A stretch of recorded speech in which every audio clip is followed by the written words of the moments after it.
Hey y'all, I'm Attica Scott, former Kentucky State Representative. They're asking me about everything, local, state, federal, all the time. How do I do this? How do I do that? Why can't I get a speed hump? What's going on with the consent decree? Hey y'all, welcome to Ask Attica. Thank you so much for joining us on this beautiful Friday morning.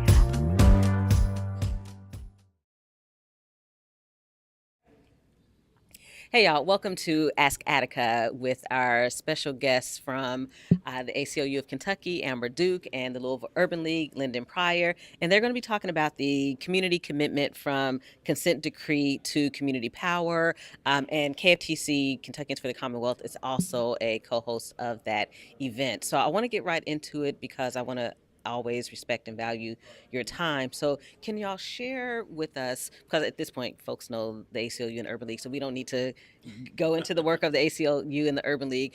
Why this event? What made you all decide that this was important to happen right now? Oh, we're both referring to each other. Okay. Um, this has been something around the consent decree work, reforms at the Louisville Metro Police Department that a lot of people in this community have cared about for decades, right? And so we've been on this very long journey of, people in the community doing this, work, being ignored and not taken seriously. We had everything that happened in the community with Breonna Taylor. We had the Department of Justice come to the community and do an investigation, finding many pattern and practice violations, constitutional violations to people's rights. We had a very long process of negotiating a consent decree, and we had agreement between the city and the Department of Justice. And then, of course, we had the change in federal administration. And so that was abandoned. Our mayor has made a promise that those reforms will move forward, even though they won't move forward through a formal consent decree process.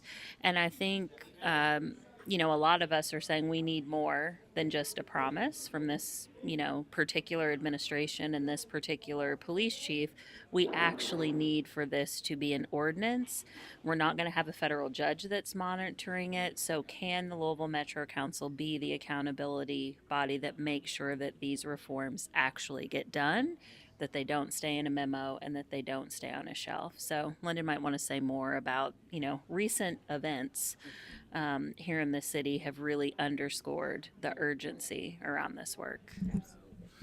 Yeah, I think I would just say, echo everything, but just in terms of the urgency of now, right? Like, and so these, the original consent decree and the community commitment are not just these abstractions. They're not these kind of just random policies that come up that have no impact. And I think that's important because a lot of community members don't necessarily understand, like, all right, what does this matter? Like, y'all keep talking about these long documents and all of the mayors had these press conferences, all this sort of stuff. What does it matter? And I think it's important for us to also be able to tie that down to what's real. And obviously, most recently, we can just talk about in the last 2 months, we've had 2 people killed by LMPD. Who were experiencing mental health episodes, 5 in the last 2 years.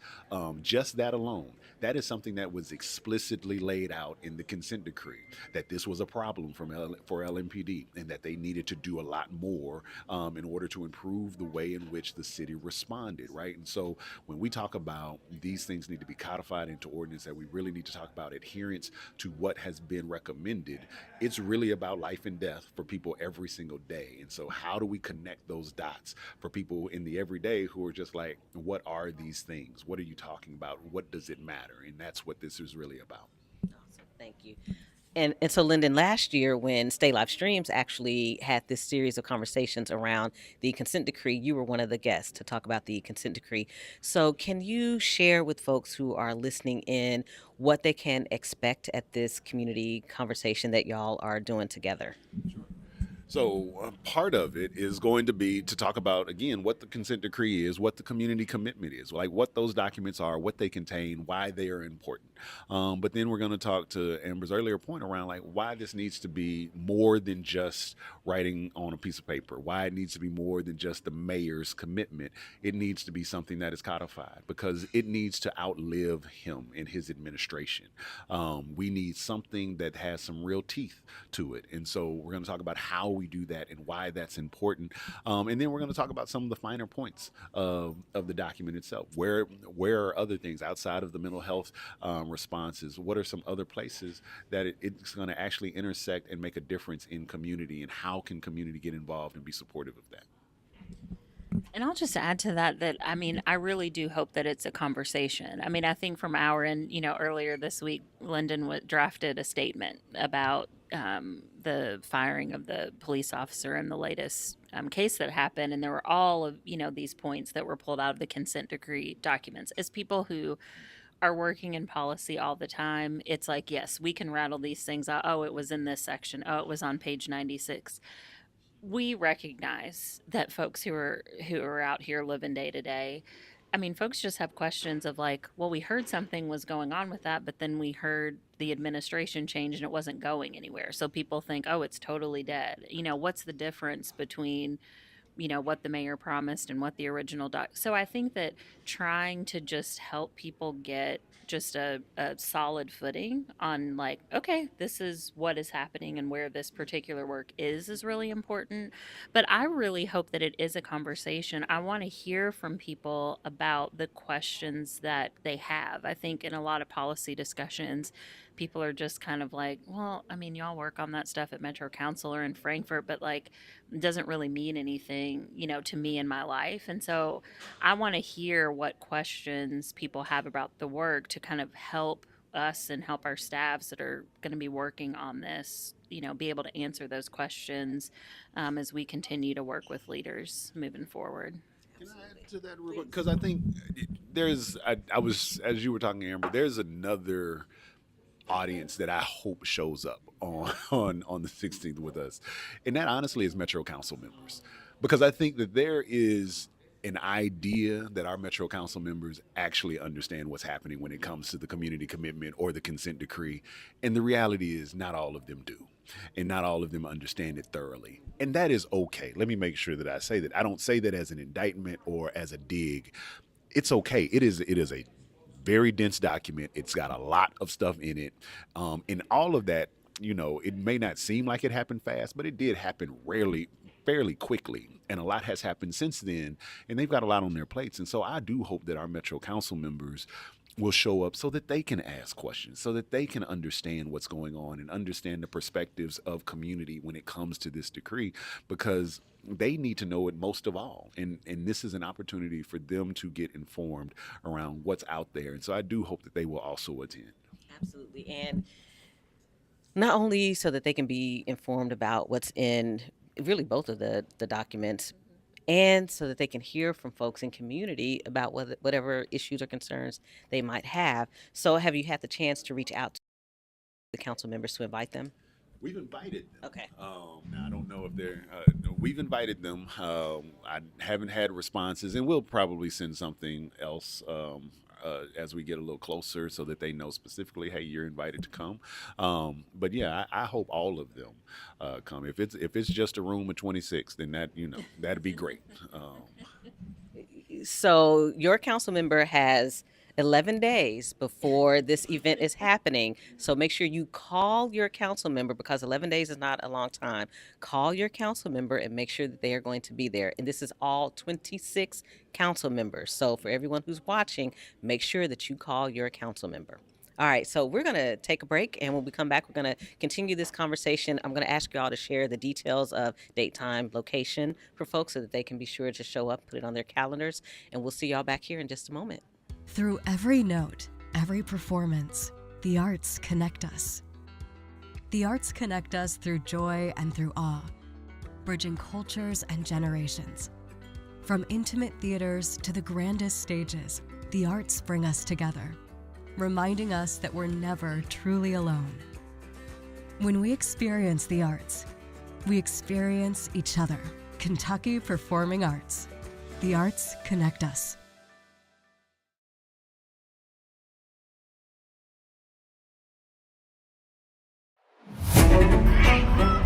I know people don't want to Never in my career as a lawyer.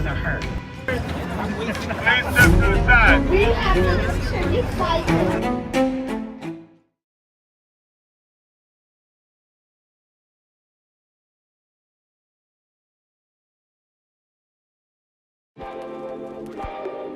Hey guys, before we get back to the live stream, I'm Tracy, the bartender at Southern Hospitality Bar and Grill, located at 3402 West Broadway. You guys got to come and check us out. You can call your order in, and the phone number is 502-822-1474. Again, I'm Tracy, the bartender at Southern Hospitality. Come check us out, guys.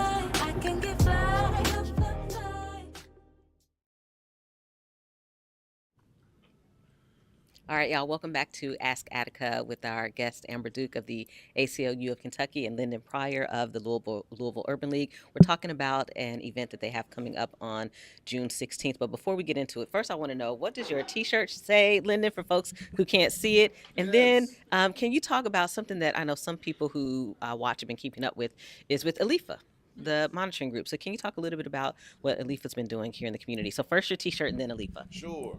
So I'm wearing this today.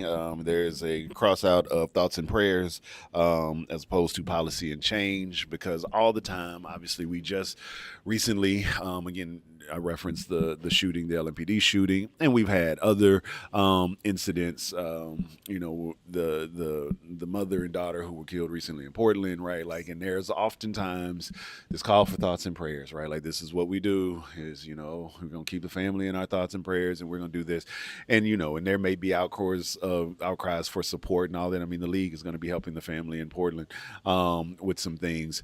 But ultimately, all this comes back to is policy and change. And if we are not talking about how we change the policies, the systems that ultimately create the environments for these tragedies to happen, and stopping those things, then we're not really talking about making a difference, right? All of that is just it's just noise. And so we've got to do more than make noise around this. We've got to make actual change.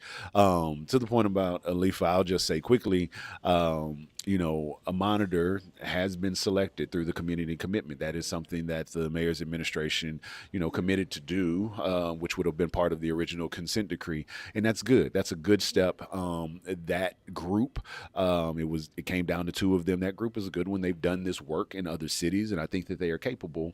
But the question is what authority do they actually have? Because under this current community commitment, they really don't have any, which means they don't have the ability to go to LMPD and say, like, hey, what you're doing isn't adequate.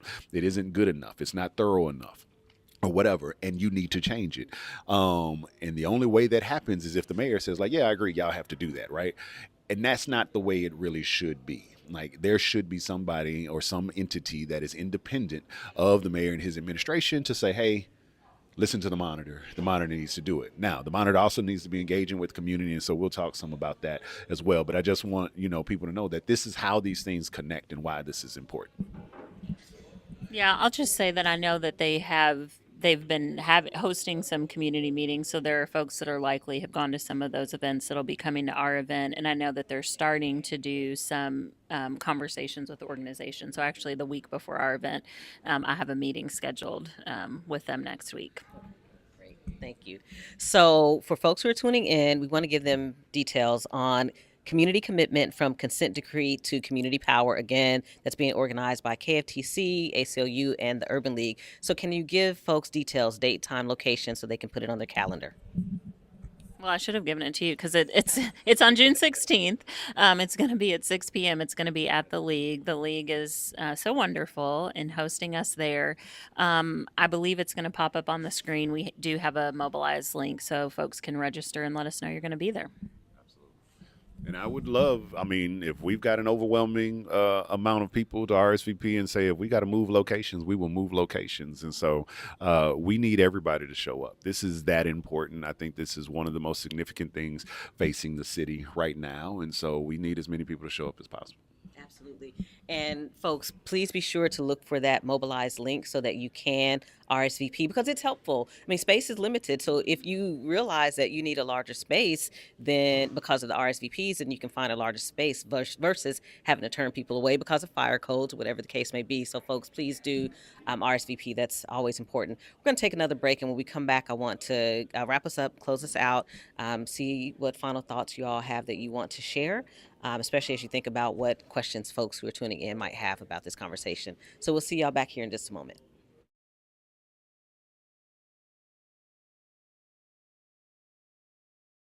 Through every note, every performance, the arts connect us. The arts connect us through joy and through awe, bridging cultures and generations. From intimate theaters to the grandest stages, the arts bring us together, reminding us that we're never truly alone. When we experience the arts, we experience each other. Kentucky Performing Arts. The arts connect us.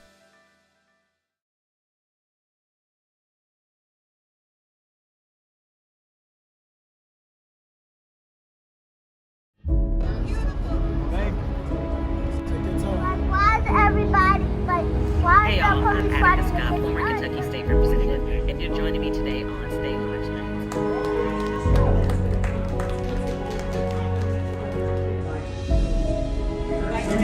We will continue to provide updates as we have more information.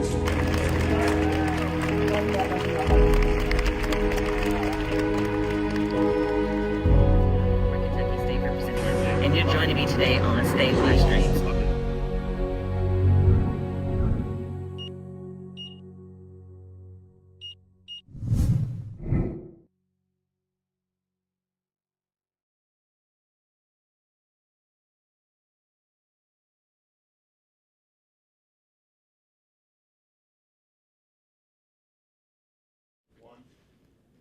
All right, y'all, welcome back to Ask Attica with our guests, Amber Duke of the ACLU of Kentucky and Lyndon Pryor of the Louisville Urban League. And we're talking about their upcoming event that I know some folks have been following for years, what's been happening with the consent decree, the community commitment, Alifa being in town, etc. So we had a question about, before we get into whatever y'all want to end with, a question about how you're doing outreach, how you're getting the word out. I was talking to somebody who does event planning here in Louisville, and they were saying to me, in general, Louisville is a last minute city. Like literally the event could be next week and folks are just now RSVPing. So we know we can expect that will happen. But what are y'all doing to get the word out about this event? I was out last week at Breeway Day, and so it was really that's always incredible to be in the square and to be with folks who've been doing this work for years. But it was great to be able to bring to this event all of the flyers for this and say to folks, this work does continue. 6 years later, we are still working on it. There was a recent Alberta O. Jones Day in the Park, so we had folks tabling there. We've had folks dropping flyers around different coffee shops. So we're doing the social media thing. We're sending it out to our list, but it's very helpful if folks hear this conversation. Please help us spread the word within your networks. Yeah, all the same things. I think I would emphasize the last point is people show up because somebody they know invited them. And so if you are planning to come, then make sure you bring somebody with you. If you think that people need to be there, then make sure you're sharing it on your socials or through your own platforms so that people know to come. And that's how you get people to fill the room, is because the people they know and love have invited them and encouraged them to go. Absolutely. Yep. Thank you both for that.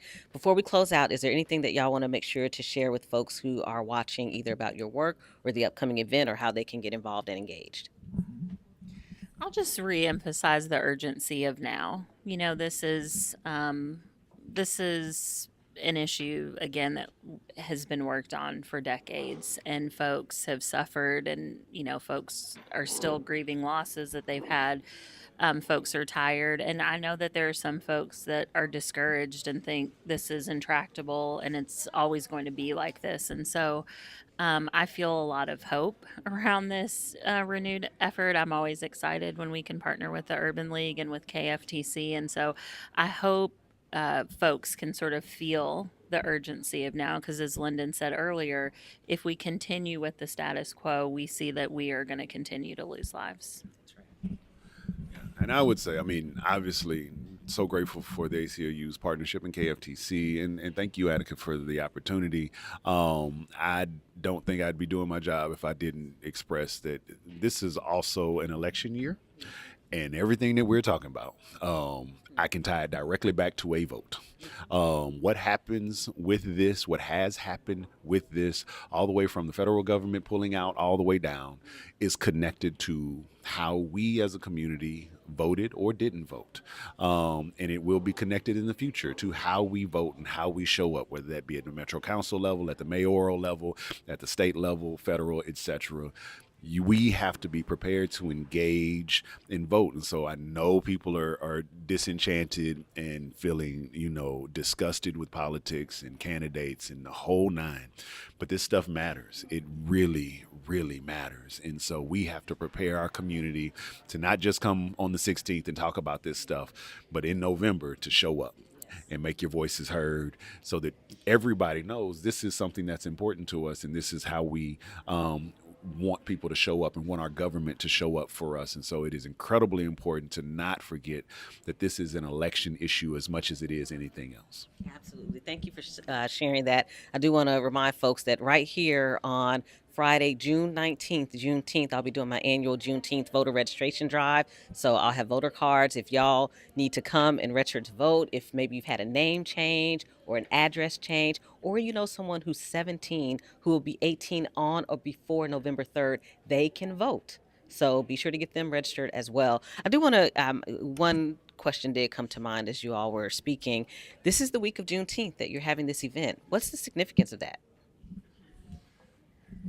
Well, I will say as a Texan, Juneteenth always has a really special meeting. But I mean, even here in Kentucky, we talk about August 8th being Freedom Day.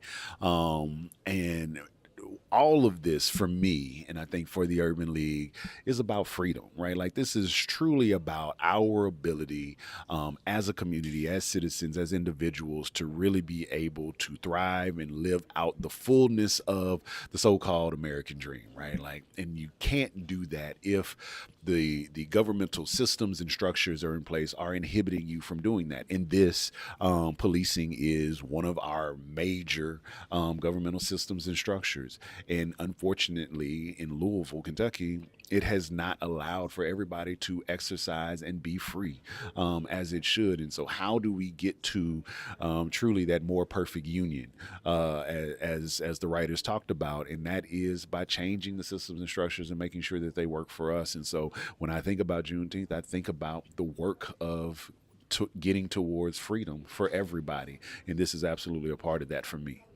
Yeah, I mean, I don't have anything to add. It sounds like Lyndon works for the ACLU. I love it. I love it. All right. Well, thank you both for being on Ask Attica today. And hopefully this will get more people interested in coming out on the 16th. And we'll make sure that we drop the Mobilize link in this particular video clip on both Facebook and YouTube. So again, thank you, Amber Duke of the ACLU and Lyndon Pryor of the Louisville Urban League for being here on Ask Attica. As always, thank you to Black Coffee No. 2 and the Goodwill Opportunity Center for allowing us to use this space. They often talk about that's why they're here. This is about community, and these are community conversations. And of course, to Maxwell Mitchell of Stay Live Streams for producing the podcast. Appreciate y'all so much, and we'll see you again here next Friday.